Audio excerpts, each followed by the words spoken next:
Wise wasn't sure whether she should feel horrified or furious. She felt both, the two emotions clashing and vying for control as she sprinted down the halls of Beacon, taking 2 to 3 steps at a time. Behind her, she could hear the rest of her team too, along with Ruby's team. The girl had been nearly in tears when she came crashing into their dorm room. It was only that expression which had saved her a tongue lashing of the ages, but the heiress' anger had soon turned to a different target. Winchester. That scum. How could he be so irresponsible? How could he be so vindictive? She wanted to march straight to his room and freeze him solid. But there are more immediate concerns to deal with, such as finding her no doubt stranded and helpless partner. Of all the people that brute could have launched into the forest, he had to choose her partner. The one person she wasn't quite sure would be able to survive on their own. Well, of course he had. Winchester was just that sort of person. Cowardice personified, picking on the weakest person he could out of fear of reprisal. If he was afraid of someone fighting back so much that perhaps she should pay him a visit and show just what the consequences of messing with her partner were. No, focus now. You need to save that lazy fool before he becomes a dead one. There was no time to find any teachers. Beacon was huge, and they could be anywhere, and it wasn't like they really needed them anyway. Jaune had been launched in his normal uniform, which meant he would still have his scroll on him. Still did have his scroll on him. Since the signal was blinking on her own, somewhere in the middle of the Emerald Forest, it wasn't moving, which brought with it all sorts of terrible images. I should have stopped them. The little messenger wailed. Weiss ignored it, too focused on making sure she didn't trip and end up somersaulting her way down the stairs. But I couldn't get through the crowd in time, and then he was already being launched. I didn't know what to do. Nobody blames you, Rubes, Yang said. Even she was concerned, as much as she tried to hide it. Weiss was well aware that Xiaolong was actually the Oak's biggest supporter, though God knew why. She just hoped the two weren't in some kind of relationship, since that would give her nightmares. Either way, the blonde's hands were gripped into tight fists, and her eyes blazed a little darker than her usual lilac. They almost looked red. We'll find him. Here, a promise. It was her presence that gave Weiss some small hope. The Grim wouldn't be able to stand before her might, not combined with Weiss's own. Oh, how amazing it would have been if they could have been partners. But that hadn't happened, and there was no way they were losing that lazy, blonde idiot. Not before she whipped him into shape. He annoyed her too much to die. He had to repay her for all the effort she had put into him. Even if he isn't moving, he could just be waiting for rescue. They do say not to move away from you if you are lost, right? That's advice given to children. Blake scoffed. No one spoke for a good 15 seconds. So, yes. You might be right, actually. And this is my partner. White sighed as she cleared the final steps and came out into the courtyard of Beacon. Sunlight streamed across her face, blinding her for a moment. But with a grunt, she ran on. They could take a bullhead, but that would take time. Better to call one of those in for the return. His marker still hadn't moved. How are we going to get down? Yang panted as she came to a stop beside Weiss, looking out over the cliffs where it had all begun. Weiss rolled her eyes and stepped behind the blonde, only to blink as Blake shoved by and placed 2 hands on her partner's back. Yang wailed angrily as she was pushed off. Sorry. Blake shrugged. But she's my partner. I get to punish her for all her puns. I can't argue with that. Weiss shrugged, ignoring the looks of Team Ruben as she took a step back just for a run-up. There was a part of her brain, the normal part, human part, which cautioned against leaping off a cliff. There was even a nauseating sensation in her stomach, likely from the visions of what hitting the ground would be like. Sometimes it was hard fighting past the body's natural instincts. If Yang asked later, that would be the excuse she and Blake would give. With a quick breath of air, Weiss dashed forward, pushing off the ground at the last second. Flying. was not the best description of what it felt like. There might have been a moment of joy, of freedom, for all of 1.2 seconds, while her momentum still carried her up and outwards.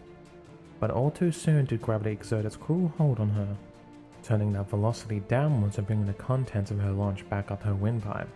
She bit it down, tasting the beef as she took long, deep breaths. It was no different from initiation. In fact, it was easier than initiation. On account of the fact that her trajectory was more under control, there were no horrifying flips and spins thanks to the launches, and she could see where she was aiming to land. She'd done it then, and so she would do it now. Rocket lockers can home on scrolls. Her mind helpfully commented, "We could have just taken our own lockers here." "Curse you, Jaune." She sighed. It was his fault she'd been so concerned that she didn't think about it. "I'll work you to the ground for this. You're expected to get top marks for the next 3 weeks. That would show him, though it really shouldn't. He should be thrilled that she was spending time with him to help him fix his mistakes. She couldn't bring up a glyph beneath her, not at the speed she was going. Hitting a glyph at terminal velocity was no different from hitting the floor, except the splatter she made would no doubt make an artistic display across it. Instead, she conjured one at an angle, the side of her boot in one hand glancing against it, slowing gently, but not stopping, and then she brought forth another, and another, each time using just a little dust to slow down her momentum, so that when she brushed against it, the glyph would activate and bleed away her speed. It was an incredible effort of concentration and skill, practically making sure to summon each one in a way that did not cause her to slam into it. Winter would have been proud as she reached the floor, stepping off the last glyph and settling down onto the grass. 4 sniper rounds hit the floor near her, followed by Ruby latching onto a tree with her scythe and bringing herself to an immediate stop. "Made it." The girl cheered, before noticing Weiss's flat look. "What?" Terminal velocity was a little less than 200 miles per hour, slowed by the shots, perhaps, but then to snag a tree branch and arrest all that momentum? Weiss looked down at the girl's arms, which were pointedly not made of some kind of unusual ally, or mangled beyond recognition. After a moment's thought, she also blinked and looked at the tree branch. It was still attached to the tree. No. She wasn't even going to think about it. The rest landed within the next few seconds, some tumbling and hopping, others using the trees to stabilize themselves. Yen came sputtering from the bushes about the same time Blake touched down. "Not cool, Blake. Not cool." The blonde sighed as she picked some twigs from her hair. Weiss?" Ruby asked. He still isn't moving. Weiss's eyes were fixed on the screen. But he isn't too far away either. A kilometer? Maybe over a little more. That wasn't bad, honestly, since they'd had little more to work with than leaping off the cliff. It could have been a lot worse. "Is he answering his scroll yet?" Nora asked. They each tried calling earlier, but it just continued to ring. She hadn't dared to say what that might mean, though they likely all knew. "Come on, answer. Answer the damn scroll." She hissed in her own mind. Again and again it rang and rang and rang. But much like the other times, it went through to a dead tone. The idiot hadn't even bothered to set up an answer phone message. She couldn't say she was surprised. Nothing.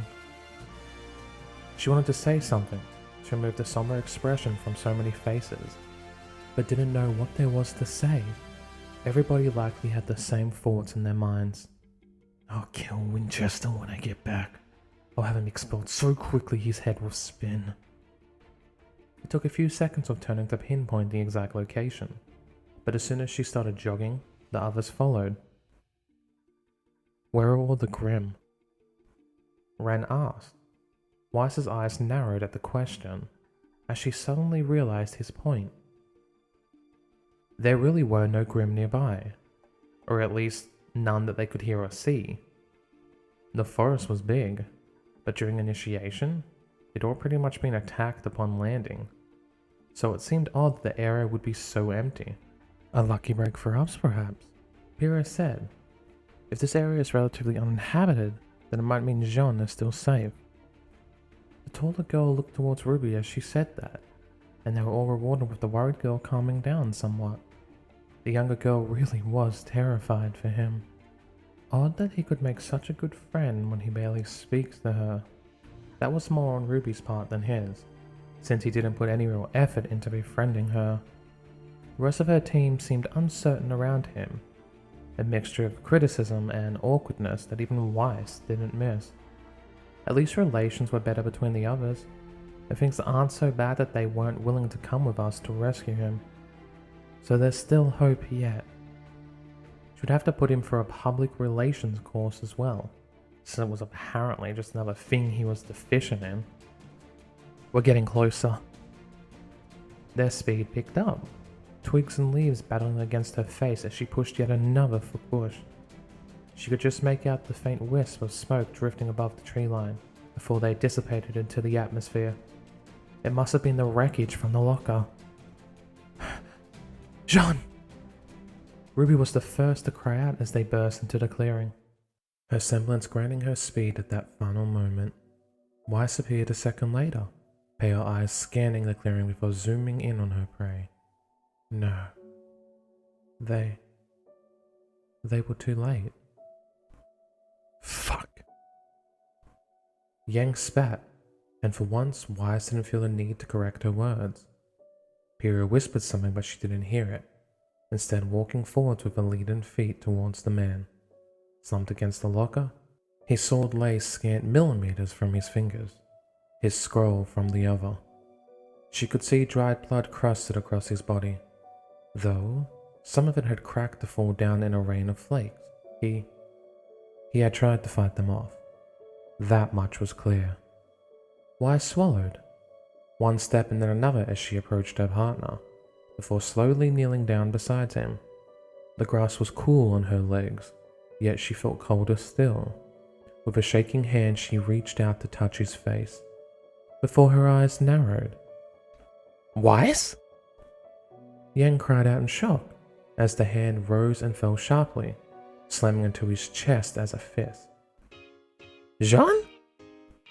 Ruby shouted, this time in relief, as the bastard coughed and hacked, rolling onto his chest and gasping into the grass. Weiss crossed her arms, eyes twitching as she looked down on him. Asleep? She hissed. Asleep? Out here? In the Emerald Forest?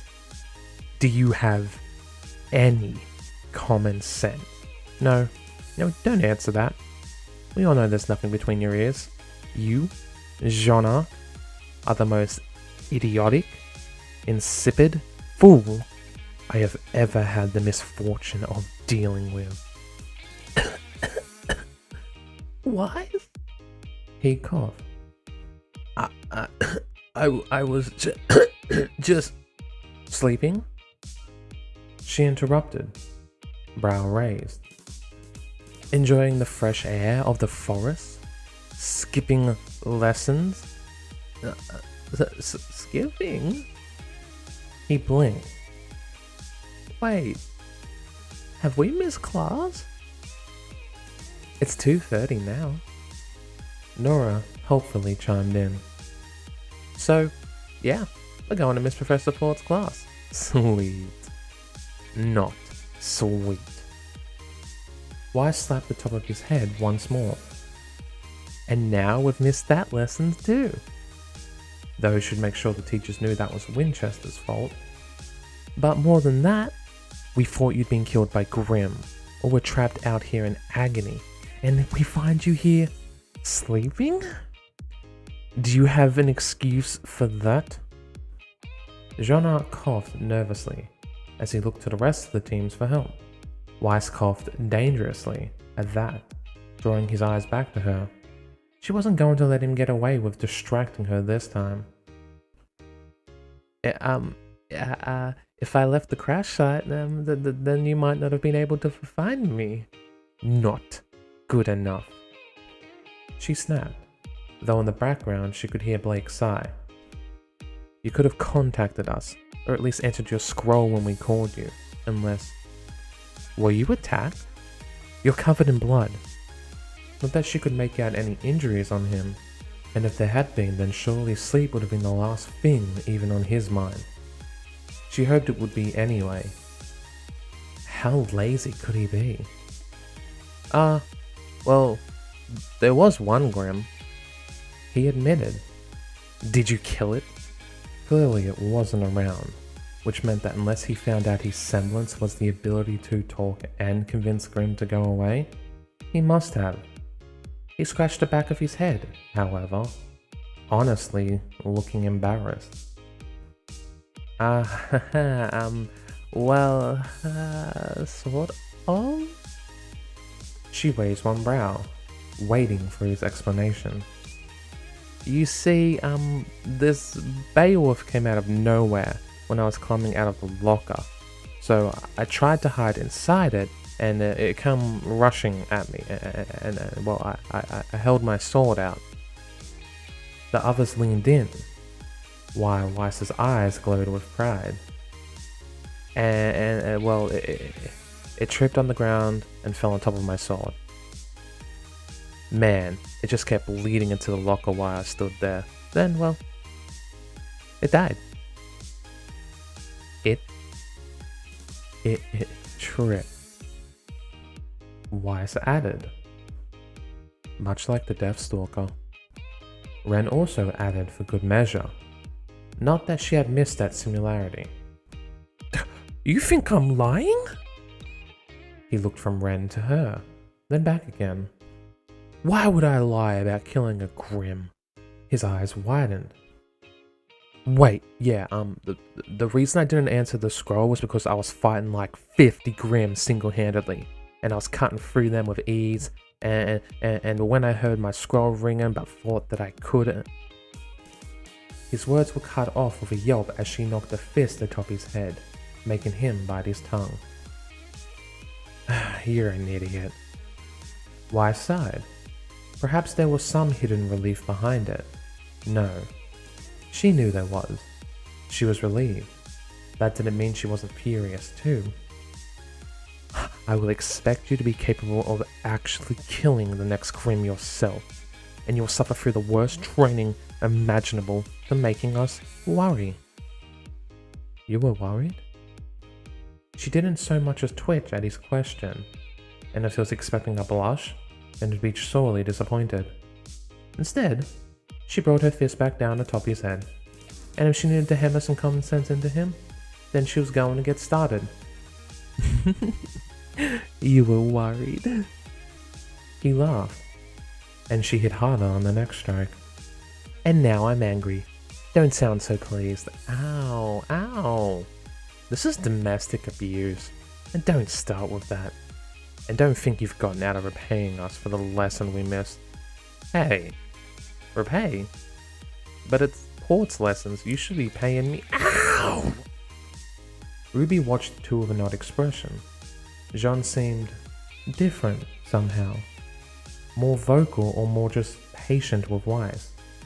It wasn't something she could put her finger on, but he was actually laughing as she hit him, and his words felt more like he was joking. His face was twisted in a way, and it took her a second to realize what it was. He was smiling. In a way it should have made her happy. He was safe. Her friend was safe and she hadn't failed him. Plus, he was in a better mood than he had been before. But it didn't make her happy, because at that moment, when she saw him smile and throw some comment at Weiss, one that made the hair as bristle and push him over, Ruby realized why the scene felt so odd. He never smiled. He never smiled, nor did he laugh.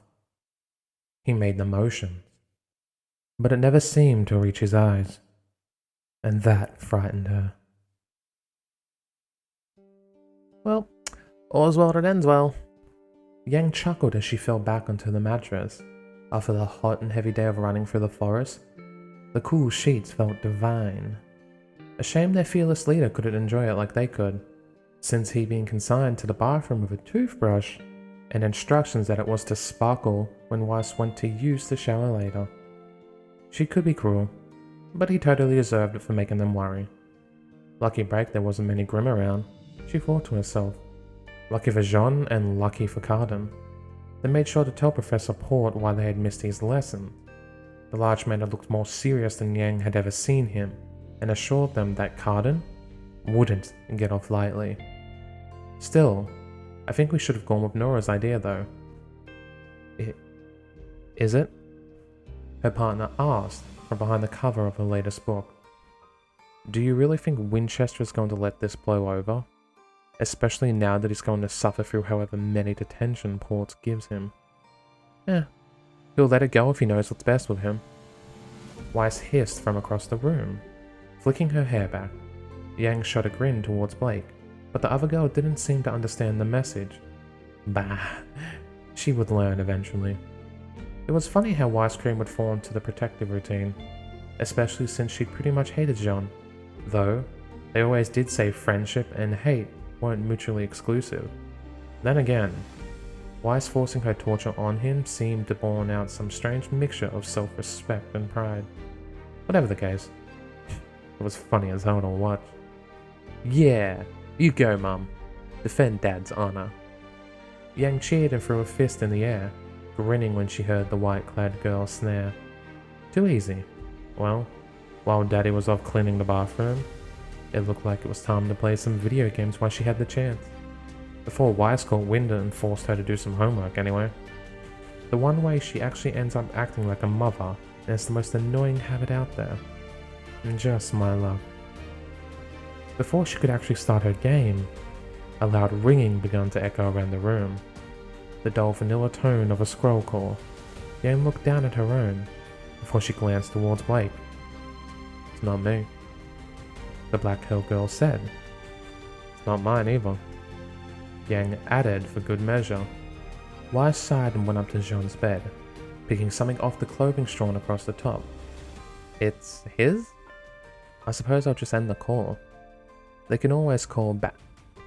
She didn't get to finish, on account of the fact that Yang had pushed her aside so hard she fell onto his bed. While the girl was shrieking and whining about germs, muck, and possible STDs, Yang snatched a scroll. Hang up! Are you joking, Weiss Cream? This is the perfect opportunity to get some information on our dearest leader. You mean, perfect opportunity to invade his privacy? Party Pooper Blake said. Yang didn't exactly miss how the girl continued to watch though. Yeah, sure. Hate me as the bad girl and you want to know as well. The screen flickered on as she accepted the call, the hazy image quickly coming in. It was a young girl, definitely younger than Ruby, maybe 13 or 14, though with rough blonde hair. Blue eyes blinked at her in confusion. Hey there, cutie. Yang waved, putting on her best cool big sister act. The girl blinked once more, before turning away from the screen. Mom? Jaune broke his promise not to answer when he's doing naughty things. Huh? Yang's screen fell. Promised not to answer when he was doing naughty things? What did that mean? Oh, hell no. Whoa. No. Absolutely not. Me and him? Nuh-uh. No. She waved one arm widely across her throat. We're on the same team, that's all. I'm his teammate and I'm not interested in him like that. No. The name's Yang. Liar.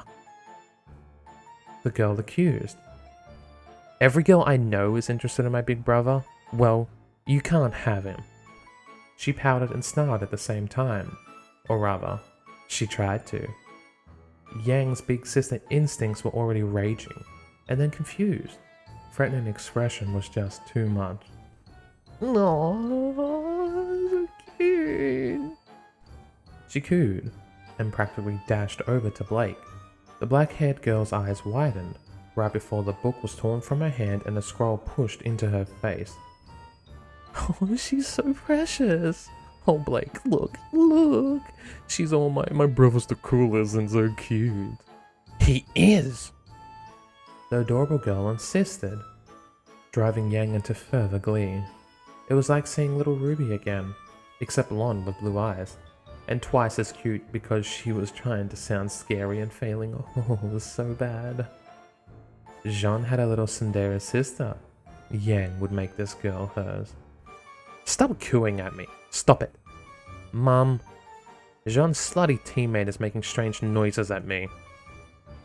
And there went the giddiness. Slutty? The fuck? I mean, aren't you a little young to know words like that? Aren't you a little young for my brother? The little girl shot back. Like, 20 years too young? Why, that little snot-nosed brat. She could totally snag a stupid brother if she wanted to. Why? You going to marry him yourself? Okay, maybe it was childish to get drawn into an argument with a girl so much younger than her, but no one dissed Yang Xiaolong.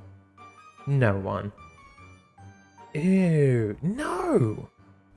The midget grimaced. But he belongs to me.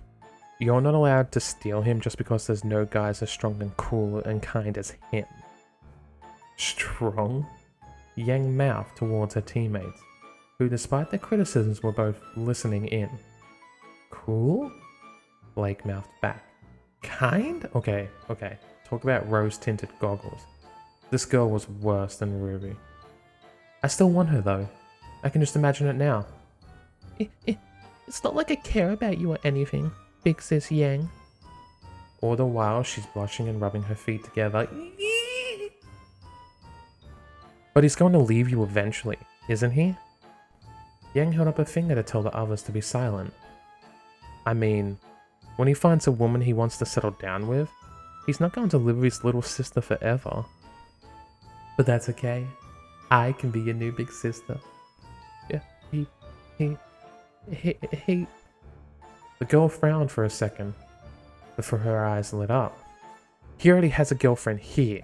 He loves her a lot, and she loves me too. Yang grinned, ready to tell the little girl how he already made a new one at Beacon. Actually, they're engaged, so there. Words died in Yang's mouth. He's engaged? She whispered. No way. The girl was young, right? She was just getting her words mixed up or something. It was one of those silly misconceptions. He'd probably been engaged when someone tried to call him on a scroll or something, and she just didn't know what it meant. Yeah, that had to be it. Legally engaged, and they're going to get married, so you're not allowed to try and take him away from her. She's like a sister to me, so you'll be an evil home wrecker. Holy shit. She'd be the evil one? If he was engaged, then he was sleeping with other girls in Beacon. And it was none of her business, but damn. She couldn't crush this little darling's heart like that. Yang looked towards Weiss and Blake, only to see the two in perfect sync, waving their hands in the negative. Great. No help there. Ah, crap. I shouldn't have taken the call. Damn Xiaolong curiosity. Look, none of us are going to steal your brother away from you, or his... It is his fiancée, right? Better to be sure. Fiancé, lover, future wife. The girl rattled them off. Okay, she was sure. They are practically family already. In fact, she's even taken his last name. Holy... Okay, so this is serious. Yang wasn't sure what kind of serious. Serious messed up for one. Seriously not supposed to be any of her business for another. If you break her heart, then I'll never forgive you.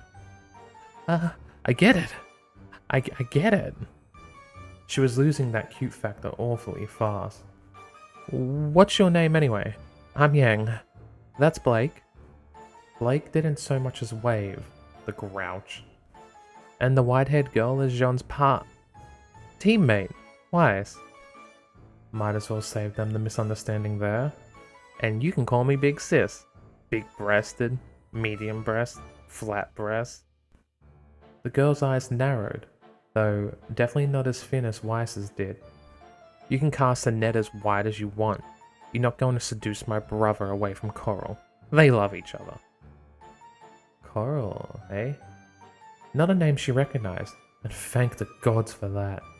If it had been someone she knew, then she wasn't sure what she would have done. Even when you're not here, you're still confusing the hell out of me, Jaune. I was right the first time. You're more trouble than I know what to do with. And oh god. Did his being here because of her mean that she had actually gone and torn him away from his lover? Had Yang already became the homewrecker? If even by proxy?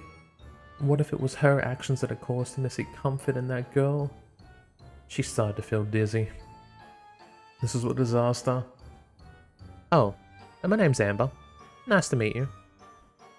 She said the words, but the expression on her face said it was just that.